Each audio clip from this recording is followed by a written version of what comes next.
காவேரி அப்படியே படுத்துட்ருக்காங்க. மெசேஜ் பண்றாரு. உடனே காவேரி சொல்றாங்க, "இப்ப தான் நான் வெளிய வந்தேன். இங்க பாருங்க அடிக்கடிக்கு என்னால வர முடியாது." அப்படின்னு காவேரி சொல்றாங்க. "ஏய் காவேரி, நீ போனது எனக்கு ரொம்ப கஷ்டமா இருக்கு காவேரி. நீ என் கூடவே இருக்கணும் காவேரி." அப்படின்னு சொல்றாரு. "இங்க பாருங்க வீட்ல எல்லாரும் தூங்கிட்டு இருக்காங்க. எதுவா இருந்தாலும் காலைல பேசிக்கலாம். நான் தூங்க போறேன். Good night." அப்படின்னு மெசேஜ் அனுப்புறாங்க. சரி ஓகேன்னு சொல்லிட்டு அப்படியே பார்க்குறாரு. ஐயோ! காவேரி கொஞ்ச நேரம் தான் என் கூட இருந்தா. எவ்ளோ சூப்பரா இருந்தது. என் பொண்டாட்டி என் கூட இல்லாம இப்படி போறாளே! ரொம்ப கஷ்டமா இருக்கு அப்படின்னு சொல்லிட்டு அங்கருந்து அப்படியே போறாரு. போயிட்டு அப்படியே படுத்துட்டுருக்காரு. ஆனா தூக்கமே வரல. அப்படியே திரும்பி திரும்பி படுக்குறாரு. காவேரி கூட இருந்த அந்த நேரம் எல்லாத்தையுமே அப்படி யோசிச்சு பார்க்குறாரு. ஃபார்ம் ஹவுஸ்ல எவ்ளோ சந்தோஷமா இருந்தோம். எல்லாமே அவ பண்ணா. அப்படின்னு சொல்லிட்டு அப்படியே யோசிச்சுட்டு இருக்காரு. காவேரியும் அதே மாரி யோசிச்சு பார்க்குறாங்க. சந்தோஷமா சிரிக்கிறாங்க.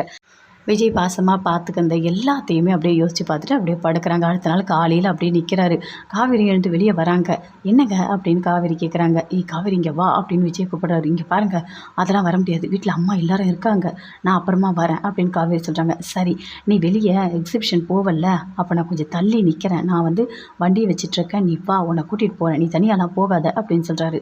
"Okay, okay. நான் வரேன். நீங்க போங்க" அப்படின்னு சொல்லிட்டு காவேரி சொல்றாங்க. அங்கருந்து அப்படியே விஜய் போறாரு.